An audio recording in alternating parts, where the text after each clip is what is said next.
Menebar inspirasi bisa dilakukan dengan berbagai cara, salah satunya melalui seni dan budaya.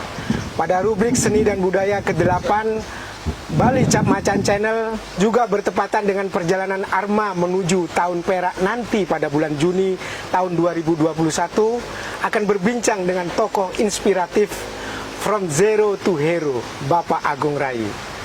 Perjalanan Arma bukan saja dilihat dari umurnya, tapi juga prestasi yang telah ditorehkan bagi bangsa Indonesia. Seperti biasa, bincang kali ini akan diperkaya bersama Putu Swasta, alumnus UGM dan Cornell University. Putu Swasta bukan saja sahabat karib Bapak Agung Rai, namun juga partner berpikir dan bekerja merealisasikan mimpi Bapak Agung Rai pada tahap-tahap awal mendirikan Arma. Untuk itu, sebelum kita berbincang lebih lanjut, saya akan menanyakan, apa kabar Pak Agung Rai? Baik. Beli Putu? Ya. Aman-aman terkendali. Aman terkendali. Beli, perjalanan panjang, menginspirasi, bisa diceritakan Beli, kedekatan tahap-tahap awal, di mana bertemu Pak Agung Rai ini? Pak Agung Rai kan seorang seniman, kan, ya. Seorang seniman, budayawan, dan pergaulan sangat luas sekali kan ya. Jadi waktu Sangardewata kan saya bersahabat sama Nyoman Gunarsa. Jadi di sanalah sebetulnya titik temunya itu kan ya. Karena saya dulu mengelola Sangardewata sebagai orang yang membantu manajemennya Sangardewata di Yogyakarta. Sering bertemu sama Pak Agung Rai kan ya. Enak bicaranya, enak, jadi cair, hangat, luwes gitu kan ya. Selalu memberikan wawasan baru. Di sana kemudian masuk menjadi katalis daripada untuk menjadi dunia seni dan dunia kebudayaan itu kan. Jadi beliau tuh itu hangat sekali menjadi katalis. Jadi bisa masuk, jadi tidak terlalu bertele-tele gitu. Iya.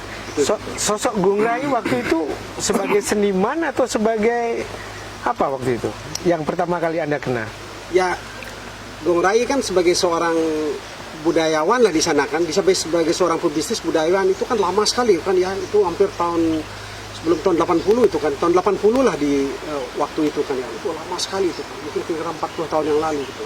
Jadi enak karena saya di Jogja mengembangkan ide-ide tentang Bali yang ada di perantauan itu, Gung Rai memberikan inspirasi baru bagaimana untuk menjalin hubungan kerjasama dengan bagaimana Bali itu bisa ada di luar Bali itu kan ya. Jadi ide-ide itu kemudian kita adopsi, kita pakai di Jogja untuk mengembangkan Sangardewata di sana dengan Nyoman Gunarsa, ada Wiyanto di sana, ada Sike, ada Supade di sana, ada Nyoman Erawan, ada Budiana di sana itu. Nah, itu ide-ide itu kemudian dipakai, kita kembangkan karena saya bukan seniman tapi saya sebagai orang yang untuk membantu Sangardewata di sana, itu kemudian kita kembangkan. Makanya jadilah yang namanya keluarga mahasiswa Hindu Dharma yang ada di Jogja. Kemudian ada Paradah yang ada di Jogja yang dibuat di sana. Itu kemudian bagian daripada percakapan sama Gung Rai. Iya. Itu sebetulnya awalnya itu. Iya.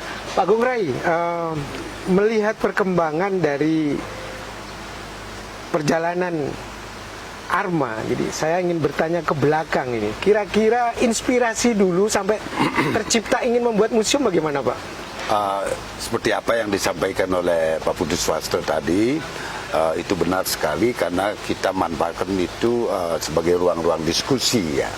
Pertanyaannya dalam hati saya, melihat suasana di Jogja, di Bandung, di Jakarta, kita berpikir Bali itu kan kecil sekali ya.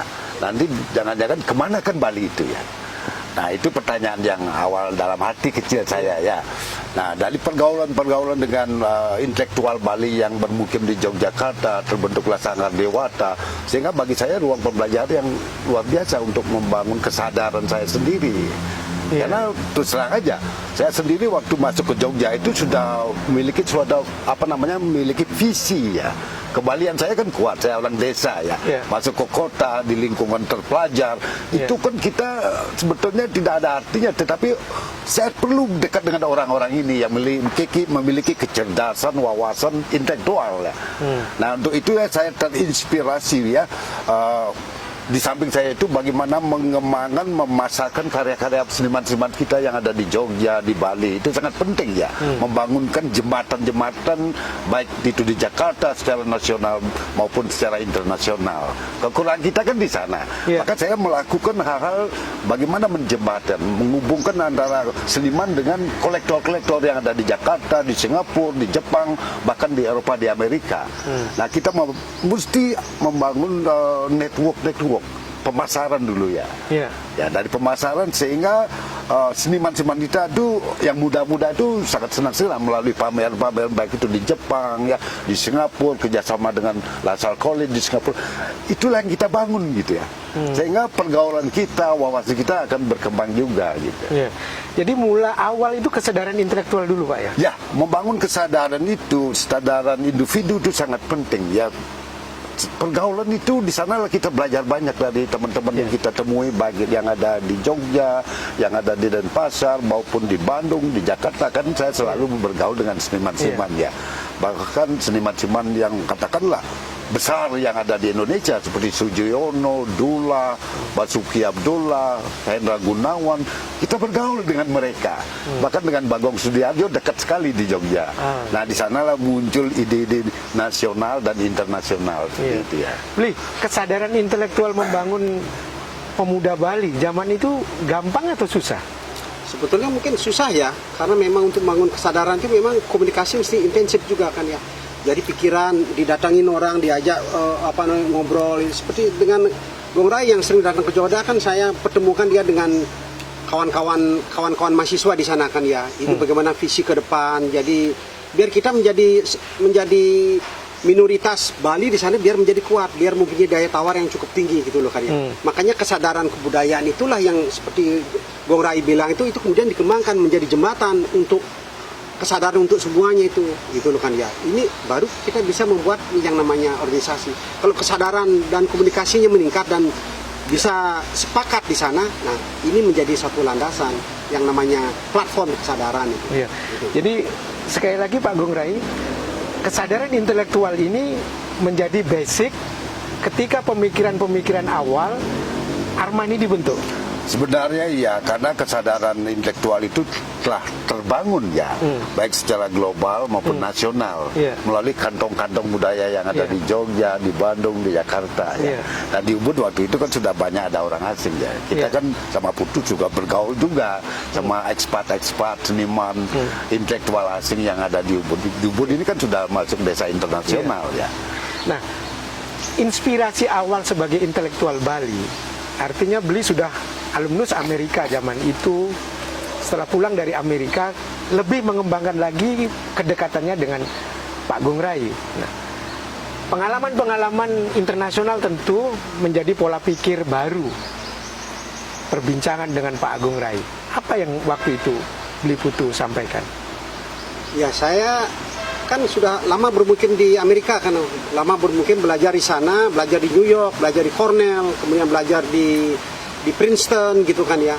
Jadi pikiran-pikiran baru kan kita sudah lihat museum-museum besar di sana kan, museum dengan tata kelolanya, dengan koleksi-koleksinya, dengan aktivitas museum yang telah ada, brosur, katalog dan lain sebagainya telah ada.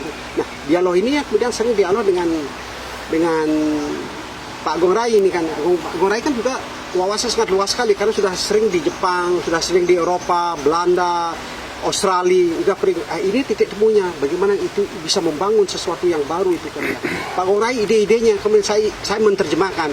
Beliau sering diskusi dengan saya, beliau idenya 1, 2, 3 saya menerjemahkan, merumuskan ide-idenya itu kan ya, seperti museum itu kan, tentang bagaimana dibuat museum yang dekat dengan alam dan lain sebagainya, menjadi living museum yang dimana ornamen lokal selalu ada dan terpelihara. Ini kemudian saya terjemahkan, saya rumuskan itu. Idenya, mimpinya dari Pak Gong Rai. Ya, Kalau boleh saya tambahkan seperti ini, saya itu kan orang visionaris ya.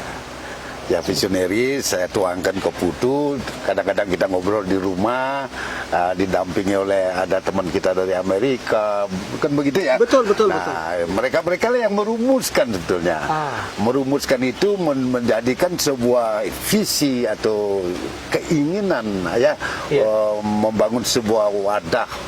Zaman itu kan kita kan sudah mulai mengoleksi karya seni ya, baik karya seniman-seniman lokal, nasional dan internasional, katakanlah yang dia dapatkan itu di Eropa, di Amerika, di Australia kan gitu ya. Nah itu kita bagaimana mewujudkan sebuah ide sebuah museum agar bisa merangkul dua sisi, artinya lokal dan juga internasional, wisatawan dan juga masyarakat kita, karena supaya museum itu menjadi pusat kebudayaan yang wajib dilihat oleh masyarakat di Bali gitu ya. Bali dulu karena ini membangun kesadaran orang Bali ya. Nah itu nasional dan internasional. Konsep itu yang kita sebut dirumuskan oleh teman-teman termasuk Putu, ada Taufik Resen, ada Ebi Rudik, banyak ya, karena kita melalui pergaulan atau diskusi di rumah saya, maka muncullah sebuah ide ARMA ini. ARMA itu bukan sekedar museum ya, seperti kebanyakan museum-museum yang ada di mana-mana ya, yang mencerminkan gedung dan koleksi, that's it gitu ya. Bagi saya itu kan simbol dari oligarki ya. Tidak ada hubungan dengan local wisdom atau local geniusnya. Tetapi yang kita bangun integrated. Ada koleksi di dalam gedung, ada juga open air seperti ini ya. Open air itu artinya living. Ada sumber air, ada agraris, ada macam-macam warna hijau, ada arsitekturnya, ada kegiatan aktivitas tradisi budaya setiap hari ya, ritualnya, odal sampai ngaben. Maka inilah yang mereka rumuskan sehingga terkait yang di dalam gedung dan di luar gedung yang kita sebut itu open air museum gitu. Nah kalau kita berpikir lebih menukik lagi, setiap pohon ini kan mengandung unsur usada ya, baik itu daunnya, buahnya, bunganya, kulitnya, akarnya. Inilah kekayaan timur yang kita harus apresiasi ya. Satu pohon aja kita mungkin bisa bercerita mungkin 3 jaman. Satu contoh pohon pinang ya, atau di Bali disebut jakau ya. Ambunya, ronnya, lidinya, ijuknya, batangnya, sagunya, araknya, gula merahnya, terlalu banyak ini ya. Mungkin ini butuh satu buku ini. Nah ini yang kita maksudkan bagian dari integrated, bagian dari living museum. Ya. Baik itu pendidikannya, ruang diskusi, maka kita fasilitasi seperti ada wisma seni, ada sumber air, ada. Ini yang melahirkan kalau kita perhatikan makna dari spirit hidup orang Bali atau Trihita Kirana. Kalau kita rumuskan seperti itu ya, menerjemahkan Trihita Kirana itu menjadi realitas nyata gitu. Kita bukan hanya bicara aja, we walk the talk, not only talking but we walk the talk. Menjadi realitas. Inilah konsep yang integrated dan belum ada duanya ini ya. Belum ada duanya di dunia. Pak Gong Rai, ketika kita berbicara tentang kemuliaan Bapak mendirikan museum untuk masyarakat Bali lebih dulu, nah mempengaruhi masyarakat Bali yang notabene zaman itu Pak masih terlibat dalam dunia agraris, persentuhan dengan pariwisata yang begitu cepat dan boleh dikata secara kultur masih ada kebimbangan, kebingungan ingin meletakkan dirinya. Nah, ada kesulitan Pak? Oh tentunya ada ya, kalau masyarakat kita kan masyarakat majoriti, katakanlah jujur aja agraris ya. Jadi tradisinya begitu kuat ya. Begitu kuat tradisinya, apalagi di Ubud ini ya, tradisi kita terlalu kuat, budaya kita terlalu kuat, akarnya terlalu kuat ya. Nah saya ajak berinteraksi dengan dunia luar ya, ketemulah di halaman museum ya. Di sana kita bangun ruang-ruang interaksi ya. Nah, yang namanya kemajuannya akibat dari interaksi satu sama lain, baik itu antar banjar, antar desa, antar daerah, antar regional, bahkan antar bangsa dan negara internasional ya. Di sana kita seperti flower and bees ya. Persis seperti flower dan bees, saling belajar. Kita juga belajar budaya mereka, mereka pun belajar budaya kita. Ini yang menarik, interaksi flowers and bees. Saling menyempurnakan jadinya. kita tentunya harus wajib juga belajar bahasa agar lebih mampu berkomunikasi, tidak hanya menggunakan body language ya. Kita sudah zaman maju sekarang kan kita harus belajar bahasa, kita praktekkan, kita setiap hari gunakan. Nah dari sanalah kita banyak belajar dari interaksi antar bangsa, negara, antar daerah. Iya. Padahal tujuan manusia itu sama, mencari ketentraman, kedamaian. Iya. Ya itu ya. Dan Arma hadir di That's it. Ya. Beli kita Putu. hadir. Nah, sebagai orang yang memiliki pengalaman di luar negeri, ya, kala itu bahwa bagaimana masyarakat ini sebagai base, ya, sebagai core hadirnya museum ini. Museum ini terlahir bukan dikhususkan pada tahap awal untuk pariwisata, tapi intelektual dan masyarakat Bali. Anda melihat posisi ini bagaimana? Sebetulnya museum itu kan memang kayak jadi dia terminal itu kan, di samping dia menjadi suatu universitas di sini, menjadi koleksi benda-benda ya yang masa lalu kemudian yang dihadirkan di sini, juga orang-orang juga ada di sini. Jadi museum itu kayak Balai Banjar, dia akan menjadi interaksi di banyak tempat yang berbeda. Orang-orang datang ke sini belajar, berkomunikasi. Bukan hanya soal karya saja, tapi banyak soal-soal yang ada di luar itu kan ya. Misalnya garden, tanaman, pohon, semesta, lingkungan, gitu kan, air, tata kelola air dan lain sebagainya. Jadi museum itu menjadi suatu ruang yang betul-betul suatu universitas yang terbuka, universitas yang sangat terbuka. Ya, itu ya. Makanya Pak Agung Rai dengan staf yang ada di sini sering mengadakan banyak aktivitas yang berbeda, mengundang orang luar. Kan orang dari Smithsonian datang, dari Belanda, Unitas Darwin datang, dari LIPI datang ke sini, budaya-budaya yang individu kemudian datang ke sini, kemudian tinggal di sini juga untuk melihat bagaimana aktivitas museum. Dia kan karena ada Wisma di sini kan, Wisma ada Arma Resort di sini kan ya. Kemudian dia tinggal di sini, dia belajar di sini, dia lihat sungai, apa pohon bambu itu apa filsafatnya. Kemudian ada pohon majagau, pohon asli Bali, simbol Balinya itu dia bagaimana dan lain sebagainya itu kan. Kemudian dia juga mempelajari tentang burung-burung juga yang ada di sini, burung cicak rowo, burung curcol, burung perip dan lain sebagainya. Burung-burung lokal itu merupakan bagian integral tuh dari the Arma Living Museum. Jadi bukan hanya di dalam dengan di luar itu saling terkait. Bagaimana mengaitkan dengan banyaknya aktivitas ada, itu ada interaksi museum. Inilah proses pembelajaran yang panjang untuk meningkatkan kualitas kesadaran kita terhadap kebudayaan, terhadap manusia, alam, peradaban itu. Itu orang belajar semua. Nah, ketika berbicara tentang filosofi yang ingin Pak Agung Rai letakkan tahap awal, apa filosofinya Pak museum ini? Sebenarnya saya dari tahap awal itu begini dulu ya. Waktu saya ingin mendirikan museum sebenarnya kan kita bingung ya, baik itu konsepnya, filsafat apa yang kita harus terapkan, dan juga di sinilah kita butuh teman-teman ya. Jadi filsafat yang kita ini ingin menerjemahkan konsep itu tadi yang saya sampaikan, Trita Kirana itu yang begitu populer, yang begitu adiluhur ya. Bahkan dunia sangat terinspirasi dengan konsep ini ya. Harmonisan dengan alam, dengan manusia, dengan keyakinan. Ketika saya itu mendapat masukan dari teman-teman ini, saya wujudkan ini menjadi realitas. Baik bagaimana saya hidup di rumah, pentingnya rumah tangga, pentingnya keluarga, dan pentingnya ini juga gitu. Bahkan seperti saya katakan tadi, menerjemahkan konsep Trita Kirana itu tidak mudah ya. Kalau diwacanakan mudah ya, siapa orang pun bisa mengucapkan. Tetapi mewujudkan menjadi realitas nyata, baik itu how we live our life, bagaimana kita menjalani kehidupan ini, tanggung jawab dengan keluarga, tinggal di rumah, menjaga hubungan baik dengan tetangga-tetangga, kan itu dulu. Nah itu bagaimana kita angkat itu ke permukaan, baik berskala nasional dan internasional gitu ya.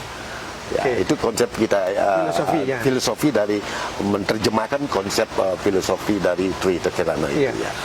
Karena berbicara tentang Arma ketika Agung Rai Museum of Art. Nah, kata-kata of art ya. Sementara prosentase seni dan kehidupan budaya itu bisa diberikan porsi katakanlah berapa persen dan berapa persen gitu. Sebetulnya kita begini ya. Sebetulnya kita lebih banyak memberikan porsi ke living tradisinya. Yeah. Karena seperti saya katakan tadi, mereka bisa melihat langsung realitas filsafat atau terjemahan filsafat ke dalam realita kehidupan sehari-hari. Iya. Kalau di Bali pada awalnya sebetulnya tidak ada primadona ya. Tidak ada. Yang ada itu berkesenian itu bagian dari kehidupan sehari-hari gitu. Baik anyaman-anyaman, membuat banten, membuat ukiran, melukis itu bagian dari simbol dari living tradisi dari zaman ke zaman sampai sekarang. Iya. Ya, maka kita porsikan livingnya lebih banyak. Iya. Tidak dari kehidupan agrarisnya, dari ritualnya. Sebab di belakang kita kan ada kuburan, ada puro, ada kehidupan yang orang asing tidak tahu ya. Iya. Ya inilah yang disebut beyond ya. Iya. Arma. Iya, oke. Liputu. Nah, Beli pernah menyampaikan sehebat-hebatnya orang Bali yang dari manapun, begitu pulang ke Bali, mereka akan takut dengan tenget. Ya. Di mana-mana ada bel, ada ini, kemudian melewati tempat sepi. Nah, dan itu pengalaman Anda sebagai orang Bali yang lama di luar. Nah, melihat kembali hadirnya Arma, ya, secara intelektual kembali lagi. Ini sebetulnya, ya, suguhan ini, ya, atau praktek kebudayaan ini, menurut Anda bagaimana? Itu hebat usahanya Pak Ngurah ini, memang harus didukung, hebat sekali kan ya. Pak Ngurah bagaimana dia bisa mengorbankan tanah 7 hektar yang ada di Ubud, 8 hektar yang ada di Ubud itu mewujudkan kayak Arma itu. Kalau dilihat daripada cost kalkulasinya kan impossible itu kan ya, nggak mungkin orang-orang biasa mau lakukan itu kan ya. Mending membuat hotel mungkin. Ya, hotel apalah properti yang kemudian yang maju yang mendatangkan uang itu kan. Tapi kalau membuat museum itu kan pengabdian itu kan ya. Nggak mungkin. Visi ini yang betul hebat. Itu Pak Ngurah dia sudah berpikir mungkin 50 tahun ke depan itu kan ya. Ini merupakan bagian daripada pengabdian kehidupan, pengabdian terhadap semesta. Jadi pengabdian terhadap kehidupan, pengabdian ini kemudian dia lalu, ini kan berat sekali.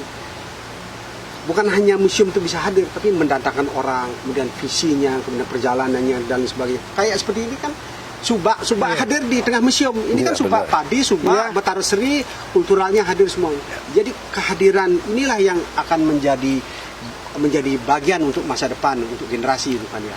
Kalau enggak itu sekarang bagaimana mencari tanah 8 hektar di tempat yang sama, di tempatnya mengumpul itu sulit itu di samping sulit harganya. Satu area tanah di sini harganya 1 miliar itu kan ya. Jadi Anda bisa bayangkan itu kan tanah saja sudah 8 triliun kan. Tanah aja 8 triliun di sini itu kan. Jadi Agung Rai itu sudah menghadirkan itu. Makanya saya dari awal pendirian museum sekarang tuh terus membantu. Karena kenapa? Karena cita-citanya mulia itu kan ya. Saya datang pergi kemana-mana bersama Agung Rai. Kita ke New York bersama Agung Rai. Kemudian ke Eropa, keliling Eropa, Paris, kemudian Swiss, membuat acara di sana, kemudian pergi ke Australia, ke Darwin. Arma hadir di sana. Jadi Arma tidak hanya hadir di Bali saja, tapi Arma hadir di bagian belahan yang berbeda, menancapkan state. Bendera merah putih ditancapkan secara kebudayaan yang ada di Australia, yang ada di New York, yang ada di California, yang ada di Eropa, di Paris, di Swiss, kemudian yang ada di Jepang. Kita tancapkan bendera itu. Terakhir itu kita tancapkan bendera yang ada di Cina, kan diundang sama pemerintah Cina.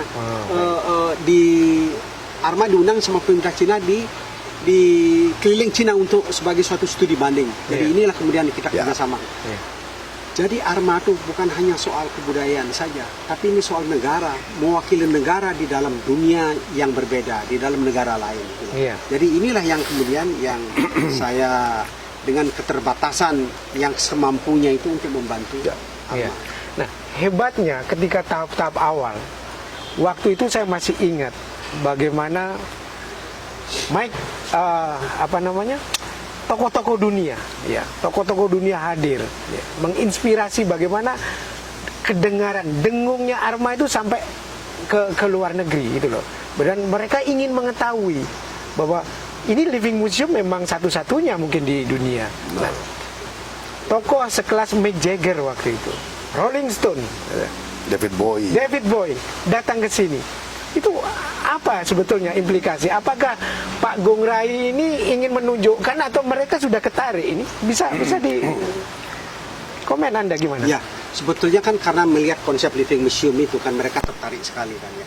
Orang-orang kayak Mick Jagger, David Bowie datang ke Arma itu kan dia melihat bahwa ini soal kebudayaan, soal penghormatan terhadap lingkungan, soal penghormatan terhadap semesta, penghormatan terhadap peradaban itu terpelihara di sini, terintegrasi. Lihatnya Subak banyak, Subak itu telah hilang di banyak tempat yang beribadah di daerah resort itu kan ya. Tapi Arma itu memelihara ini karena bagian daripada pembelajaran itu secara kultural itu kan ya.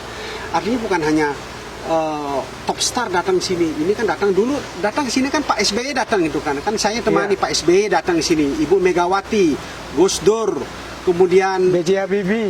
Habibie datang sini. Yang dari luar itu datang seperti Obama datang ke sini kan ya. Desmond Tutu pemenang hadiah Nobel kemudian datang ke sini. Jadi orang-orang kayak itu karena apa yang dia membuat orang tertarik itu terhadap the living museum itu, terhadap integrasi antara penghormatan terhadap peradaban, kebudayaan, penghormatan terhadap orang-orang, penghormatan terhadap pohon, penghormatan terhadap lingkungan, penghormatan terhadap sungai. Itu yang membuat mereka tahu kok ini bisa berlangsung di daerah resort gitu kan ya. Itu dia berkomunikasi dengan Gong Rai bagaimana pikirannya beliau di sana. Nah, berbicara tentang penghormatan kebudayaan, penghormatan intelektual, ada nggak kira-kira pembicaraan dengan tokoh-tokoh dunia sekelas Obama, Mick Jagger waktu itu mungkin secara pribadi bisa disampaikan? Saya ini menginspirasi. Ya, saya tertarik dengan apa yang karena kebetulan saya dekat dengan penerima hadiah Nobel ya, Desmond Tutu. Dan saya sendiri yang mengajak beliau, saya undang untuk Golden Hour ya. Kita jalan-jalan di desa, orang di desa-desa kan tidak tahu bahwa ini penerima hadiah Nobel. Seorang Desmond Tutu.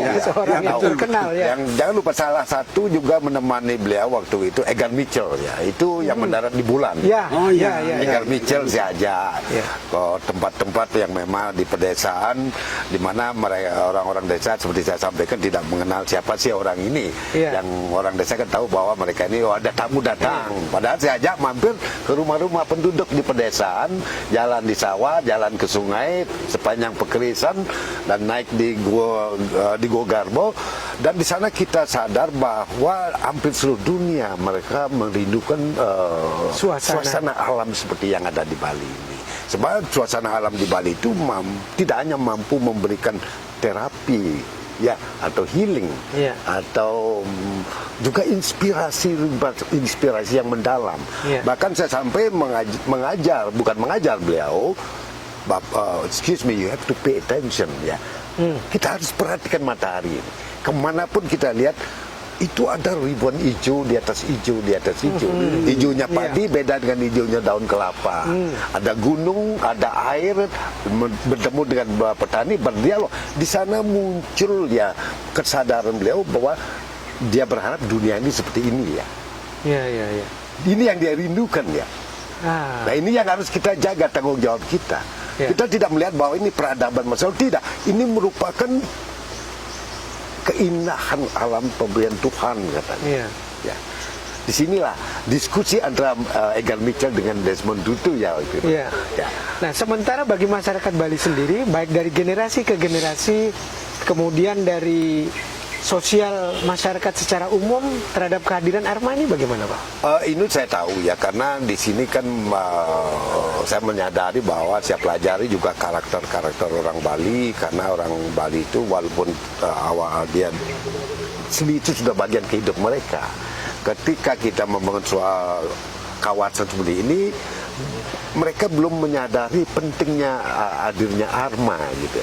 Maka saya sebagai pengelola Arma dengan Pak Putu punya ide membangun sanggar, mengajak anak-anak katakanlah SD itu melihat budaya ya, bahkan sampai menceritakan tidak hanya tahu nasi, bagaimana petani itu mengelola sawah, memproduksi padi. Tidak hanya padi, ada matahari juga terlibat, ada air terlibat, ada petani terlibat. Setelah itu kan ada ritualnya juga, kan panjang. Setelah itu baru panen ya, dan itu membutuhkan orang banyak. Ya. Namanya sekepanen ya. Ya. Setelah itu baru dijemur dan ditumbuk baru jadi beras. Jadi beras. Baru dimasak. Ya. Setelah dimasak baru menjadi nasi ya. Ya. Nah, ini proses nasi itu memiliki nilai-nilai narasi yang luar biasa kalau kita bisa ceritakan. Ya. Tidak hanya tahu nasinya, tapi di balik nasi itu kan panjang ya. Ya. Ya, inilah peranan alam ya. Ya. Karena alam kita itu kan suburnya luar biasa ya. Ya. Subur air berlimpah. Ya. Ya, apapun kita buang itu jadi biji kita buang menjadi tumbuh hidup sendiri ya. Yeah. Berlimpah dengan makanan ya. Yeah. Nah, disinilah kesuburan alam kita. Karena masyarakat di Bali menjaga alam ini luar biasa melalui ritual-ritualnya. Yeah. Maka mengenal kita sasih gitu ya. Oke. Ya. Ya. Nah, inilah agar mereka tahu sebuah proses pencapaian itu ya. Tidak hanya pencapaiannya, tapi prosesnya membutuhkan dinamika yang luar biasa. Ya.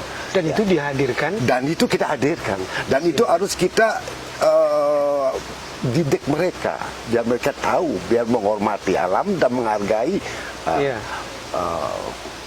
kompetisi itu ya. Ya. Ya. Nah, mencermati tentang gesekan pariwisata yang begitu luar biasa bagi dinamika kehidupan yang merubah gaya hidup masyarakat Bali. Beli menanggapi ini dengan hadirnya Arma ini sebagai katalis atau sebagai apa? Ya, Arma itu kan menjadi backbone-nya dia kan, backbone-nya dia kan, di daerah industri pariwisata itu kan ya. Ini untuk mencari tempat di Ubud yang seluas ini di daerah ruang terbuka itu sulit. Sulit sekali itu kan ya. Nah, ini Arma itu menjadi pembelajaran untuk orang turis. Bukan hanya turis, orang lokal juga datang ke sini kan ya. Orang lokal lihat datang ke sini karena hijau sekali kan, menghirup udara segar, menjadi hidup menjadi lebih sehat. Jadi orang punya utang datang ke sini seolah-olah utangnya sudah lunas. Itu aja kan ya. Jadi ruang rekreasi ya. Ini kan seperti juga spiritual healing itu kan ya. Yeah. Jadi pengobatan spiritual untuk datang sini. Coba aja jalan-jalan sini di keliling ini kan hijau sekali seperti kita di tengah kota, seperti tidak di Ubud, seperti suatu tempat yang di mana di tengah hutan kayak di Benugul itu kan ya. Itu kan. Inilah Arma itu hadir. Arma hadir itu untuk memberikan oksigen kepada banyak orang yang berbeda, lintas suku, lintas bangsa, lintas kultural, lintas profesi. Jadi Arma itu hadir di sini. Arma itu hadir juga seperti Pak Agung Rai bilang itu pembelajaran itu kan orang kecil. Seperti Subak itu orang bagaimana padi itu bisa lahir. Banyak keterlibatan orang di sini. Itulah bagian pada namanya The Living Museum. Museum itu museum hidup, bukan hanya koleksi di luar saja. Ini koleksi juga bagian dari pembelajaran juga. Itulah yang bilang bahwa kehadiran itu konkret. Tapi ini kemudian harus dikawal, dipelihara supaya ini bisa berkelanjutan untuk minimal mengimbangi dari peradaban pariwisata yang begitu cepat peradaban tadi. urban yang maju, peradaban urban yang maju, yang eksotik, yang instan itu kebudayaan itu kan ya. Itu kemudian jadi kehadiran Arma di bukan hanya di Ubud saja, di Indonesia dia menjadi model itu. Model di tengah-tengahnya menjadi katalis dia menjadi model untuk pembelajaran untuk banyak orang. Itu sejak awal Pak Agung Rai sadar melakukan. Oh ya, itu. Saya kan salah satu pencinta alam yang luar biasa, maka saya ciptakan Golden Hour di season tadi singgung masalah tengah ya. Nah itu kalau kita jalan-jalan di sini sore-sore ya, itu membuat bulu kuduk berdiri, itu simbol tengah. Dan itu yang mengikuti Golden Hours itu merasakan. Ya, merasakan. Nah, kalau mistisism teman-teman saya di Jerman tuh dia dicolek gitu ya. Setelah balik baru dia cerita ya. Sementara bagi mereka absurd mungkin. Ya, itulah. Jadi di sanalah kekuatan alam kita, kekuatan alam itu yang benar-benar bisa kalau kita jalan ke suatu tempat. Saya sendiri di sini sering ya. Kalau sudah jam 7 tuh saya berpikir dia udah turun di sini gitu ya. Kadang-kadang bulu kuduk bisa berdiri ya. Ya itu sebenarnya. Beda dengan pagi Golden Hour. Kalau Golden Hour kan keindahannya ya. Ada sun ray-nya, ada beauty-nya. Wah ini kan harus kita bangun pagi jalannya itu kan luar biasa ya. Jadi kita itu sadar, membangun sadar itu harus dekat dengan alam dan matahari kita bagi gitu. Dan kegiatannya Pak Rutin. Agung Rai ciptakan sebagai paketnya Arma Iya. atau sebagai Paketnya Arma. Karena ini Arma memiliki bagian. program-program, Ya, memiliki bagian bukan hanya koleksi bukan. karya benda seni, kemudian alamnya, tradisinya, tapi ada kegiatan-kegiatan yang dimunculkan. Jadi mereka yang saya ajak Golden Hour mempermudah memahami seni lukis Bali. Iya. Sangat mempermudah karena mereka melihat langsung realitas apa yang tercermin di dalam apa yang dikaryakan oleh seniman yang ada di dalam gedung, yaitu yang koleksi Museum Arma dengan kehidupan realitas. Iya. Nyata itu. Nah, seorang Desmond Tutu waktu itu pernah bilang nggak bahwa Golden Hours itu bagi masyarakat umum itu sangat penting. Yo, dia bilang sama saya, ini pengalaman yang luar biasa. Bahkan setelah itu mereka sering datang lagi gitu ya, sama istri datang ya. Iya. Nah, ini artinya konsep saya itu sebetulnya see it, feel it, experiencing gitu. Jadi pengalaman Golden Hours yang Pak Gung Rai lakukan itu bisa dilakukan siapa saja. Kalau kita tahu matahari, bangun pagi, jalan-jalan sekitar rumah bisa melihat sunray, matahari luar biasa itu pagi itu. Luar biasa ya. Di sana tumbuh kesadaran kita, tumbuh ide-ide baru ya. Karena ada hijau di atas hijau, luar biasa seperti itulah karya seni, itulah. Jadi memahami karya seni itu dimulai dari alam. Belajar dulu. alam, wah, harus dekat dengan alam. Karena kalau kita tidak dekat dengan alam, kita belajar warna apapun. Karena matahari itu kan selalu cepatnya berubah ya. Mempengaruhi. Maka saya ingat sekali waktu dekat dengan pelukis-pelukis maestro kita, Sutidullah, dia sangat jam sekian dia ke sana, jam sekian dia melukis ini, atau pembuat film. Ya, dia sangat tergantung dengan matahari. Ya. Nah, Bli, kedekatan zaman dulu. Saya melihat di foto Anda ada Anda dengan Avandi sama Pak Agung Rai. Terus waktu itu ada siapa lagi? Takdir Ali Sabana. Sultan Takdir Ali Sabana. Nah, kedekatan Pak Agung Rai dengan para maestro-maestro juga dengan Sujoyono, dengan yang lainnya itu gimana, Bli, waktu itu? Ya, kami sering jalan juga sama Pak Takdir, sama Sultan Takdir, kemudian sama Avandi pula gitu kan ya. Karena mereka sebetulnya senang dengan alam, eksplorasi tentang kebudayaan. Sering terjadi diskusi itu kan. Ini kan kalau Takdir kan bosnya Pujangga Baru kan. Iya. Kemudian kalau Sujoyono bosnya di dalam dunia berkesenian itu kan. Kemudian ada Avandi bosnya, kemudian abstrak realisme itu kan ya. Jadi mereka datang ke sini tukar pikiran, ngobrol, ngalor ngidur, ngopi, nggak ada yang serius-serius kayak zaman sekarang, nggak ada yang serem-serem itu kan ya. Kemudian saya sama Pak Agung Rai datang ke Toibungka, 2 hari kita di sana kan diskusi ngalor ngidul kan, dingin, tidur di bawah, makan diskusi malamnya, makan kerupuk, makan ubi, kemudian diskusi lagi ABCD kan untuk membelah tentang kehidupan itu kan. Itu soal pencapaian aja. Orang yang frekuensinya sama akan bertemu dengan orang yang mempunyai frekuensi yang sama. Jadi eksplorasinya datang itu kan ya. Jadi hidup kita nggak ada formal-formal. Kayak seniman lah hidup kita kan ya. Tapi itu masa yang luar biasa indah. Dan kenangannya itu luar biasa itu kan ya. Jadi kami datang di sana diskusi dengan Takdir panjang, diskusi dengan Avandi panjang itu kan ya. Itu kan. Itu ada pesan dari para maestro waktu itu. Sebetulnya cuma kita kan tergantung kepekaan kita ya. Dari para maestro yang saya temui yang banyak datang ke Bali dan berkarya di Bali, dia pesan ke saya itu agar menjaga alam Bali dan budaya Bali di awal gitu. Sebab dia tidak yakin dengan anak-anak muda ya, karena dianggap bagi Pak Gula, Pak nama yang betul ya. Iya.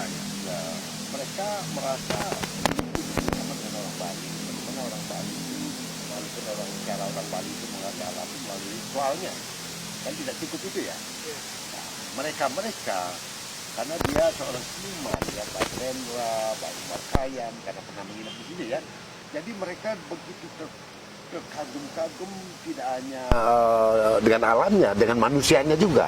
Karena orang Bali itu kan orangnya sangat kreatif juga ya, dan santun, sopan dan etikanya luar biasa. Dia kagum sekali dan dia pesankan ke saya agar museum itu mampu mengawal lingkungan dan adat tradisi Bali itu ya. Itu sebenarnya pesan-pesan mereka. Jadi sebagai termasuk itu bisikan dari Obama sama si Michelle lah. Iya. katanya dia bilang sama saya itu, Anda memiliki budaya yang luar biasa. Pertanyaannya dia mampukah generasi muda ini memelihara, sadar tak mau generasi muda dengan warisan budaya yang luar biasa ini ya.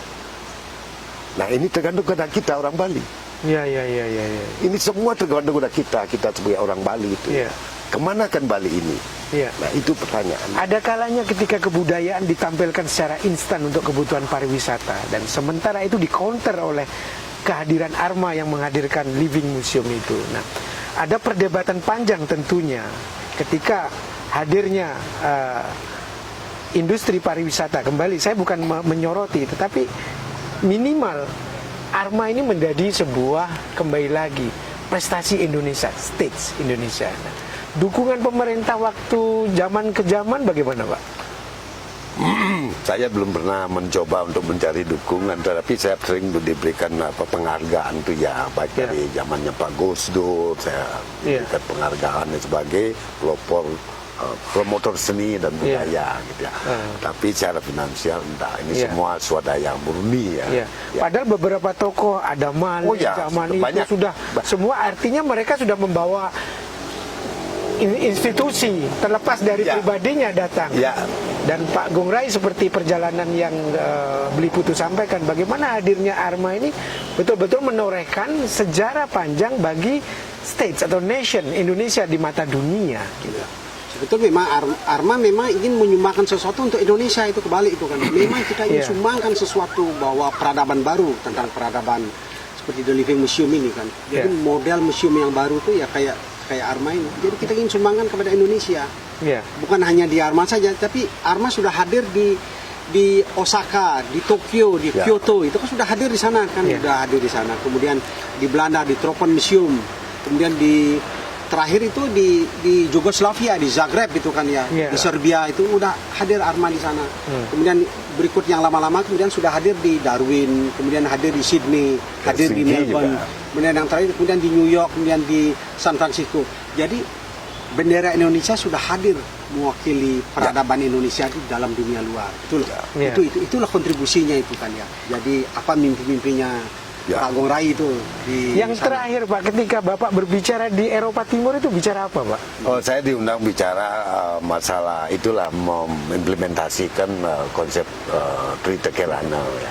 Setelah saya sampaikan tadi di 2 university ya, di Sarajevo dan di satu lagi ya agak jauh ya.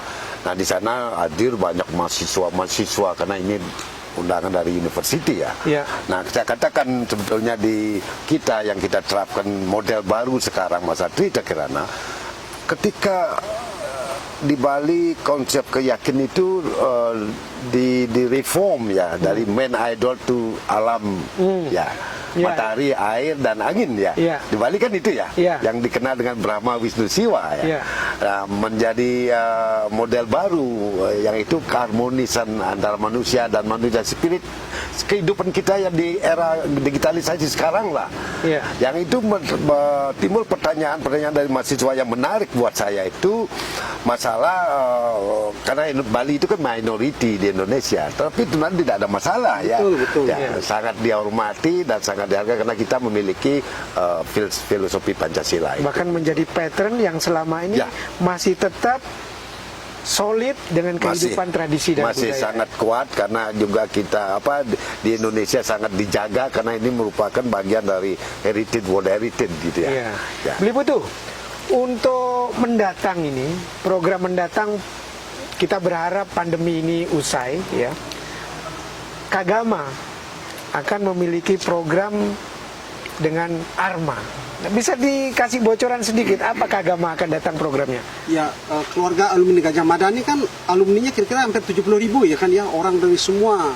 Menterinya aja ada 16 menterinya itu kan ya. Kemudian Pak Ganjar Pranowo kan kontak-kontak juga ini kan ya, mau kerjasama lah dengan Arma untuk membuat suatu presentasi kesenian kebudayaan itu kan ya. Nanti akan ada kerjasama antara Arma dengan Kagama itu untuk menampilkan pameran kesenian itu dengan beberapa seniman, mungkin ada berapa seniman, 11 seniman itu mungkin. Jadi Arma ingin presentasikan hadir di dalam keluarga alumni. Jadi kerjasama antara universitas dengan dengan Arma Keagamaan dengan ini. Itu hadir. Pelaksanaannya kira-kira? Pelaksanaan kapan yang pastinya itu? Pelaksanaan itu dalam waktu yang dekat awal 2012. Agustus ya. Ini Iya. Pertengahan Agustus akan Dalam ada waktu dekat acaranya ini? dalam waktu yang dekat sekali. Oh, gitu. Jadi orang-orang yang dari keagamaan sudah bertemu sama Pak Agung Rai di sini kan ya, udah diskusi ABCD kan ya. Iya. Nanti kegiatannya itu bukan hanya kegiatan yang ada di darat, maksudnya bukan hanya yang ada di Arma, tapi juga visual juga kan melalui sosmed, melalui apa dunia maya itu kan. Iya. Jadi supaya semua alumni keagama itu melihat acara keagama itu yang di Arma itu bisa dilihat dari mereka di YouTube, kemudian mereka bisa melihat di medsos. Iya. Gitu. Pak Gung Rai, tentang kegelisahan Pak Gung Rai melihat masa depan nih tentang kebudayaan Bali, Pak. Adakah masih ragu-ragu atau optimis dengan kehadiran minimal hadirnya Arma ini sebagai proteksi? Awalnya ya saya sangat gelisah, sangat agak tidak percaya diri ya. Iya. Karena serangan-serangan dunia maya, digital, teknologi dan sebagainya yang mereka serang itu kan mindsetnya. Betul, ya. betul. Jadi mindset manusia itu didoktrin gitu lah. Iya. Tapi bagusnya kita kan sudah memiliki pendidikan home education itu kan bagus sekali ya. Iya. Pendidikan di Banjar itu kan bagus Iya. ya. Nah ini yang mengimbangi. Iya. Mengimbangi dunia maya teknologi itulah. Iya. Nah, sehingga menjadi orang Bali itu benar-benar orang Bali itu orang pilihan ya. Iya. Dan memiliki kesadaran tinggi kecintaannya terhadap alam dan juga tradisi budayanya ya. Yang mungkin sangat unik ya. Iya. Dan ini diminati oleh dunia internasional ya. Iya. Maka datanglah turis gitu ya. Iya. Nah, turis itu kan kita harus posisikan sebagai fasilitator ya, Iya. merabuk ya. Iya. Merabuk agar tradisi hidup ya. Iya. Benar, ini benar pariwisata itu sebenarnya kalau kita lihat dari sisi positifnya, mereka itu yang memberikan rabuk, menghidupkan tradisi kembali itu yang hampir punah menjadi hidup kembali. Iya. Menjadi dicintai oleh masyarakatnya. Dan kita miliki struktur sosial yang begitu bagus ya. Maka ada konsep-konsep desa Kalapatra ya. Iya. Desa Kalapatra kita selalu harus adaptif ya dengan Iya. dunia luar dan sebagainya. Tetapi identiti karakter orang Bali tetap terjaga gitu. Iya. Nah, untuk itulah saya sejak adanya Arma ini saya tidak ragu-ragu lagi ya. Saya optimistik karena apa? Karena masyarakat di pedesaan itu anak-anak muda itu kembali lagi mencintai tradisi mereka, mau belajar, mau gotong royongnya sangat hidup sekarang, kerjasamanya hidup antar Banjar dan seterusnya. Nah ini merupakan kan bagian dari masa depan. Iya. Nah kita itu arahnya kemana? Kita jadi orang harus adaptif ya. Adaptif itu penting ya. Iya. Sehingga difilter oleh waktu dan ruang dan alam ya. Iya. Ya. Dan pilihan lainnya gitu. Iya. Sehingga kita itu seperti saya mendirikan ini karena kecintaan itu ya. Iya. Kecintaan, dan saya pelajari dunia barat ya, dunia di Amerika kita keliling kemana-mana sama Putu dari kecil diskusi. Nah kita sehingga apa yang dicari ke depan itu alam seperti inilah Pulau apa yang ditawar oleh Pulau Bali, kecil, dekat dan kemana-mana sangat efektif. Iya. Dan ada keunikan unikum inilah yang harus kita jaga pelihara sebagai unggulan kita seperti Iya. itu ya. Baik. Nah, ketika gini Pak Gung, saya merasakan secara pribadi tentang hadirnya museum-museum yang sepi. Nah, jangankan dikasih tiket, suruh datang gratis saja Ya. nggak ada yang mau ke museum. Tapi salut saya ketika Agung Rai Museum of Art membuka dirinya terhadap masyarakat, wisatawan selalu ramai. Nah, ikonik yang seperti Pak Gung Rai tadi sampaikan bahwa keunikan, ya, kemudian bagaimana kekayaan budaya Ya. di samping estetika yang ditampilkan alam dan karya seni itu menjadi magnet kuat di Arma ini. Kembali lagi saya katakan bahwa Arma telah menghadirkan dirinya dan luar biasanya. Kalau di tiket itu saya baca seluruh hasil penjualan ini adalah digunakan untuk Sini. kehidupan atau merunning aktivitas dari Museum Arma ini. Baik sahabat atau pemirsa Bali Cap Macan Channel, luar biasa hari ini bincang yang sangat menginspirasi bagaimana agenda-agenda ke depan, bagaimana tentu Arma membangun dirinya sebagai kekuatan budaya sekaligus kekuatan bangsa yang ingin menunjukkan kepada dunia bahwa hadirnya Living Museum ini menjadi sesuatu yang memiliki harga yang sangat tidak ternilai. Jadi masyarakat dunia pun telah menghargai.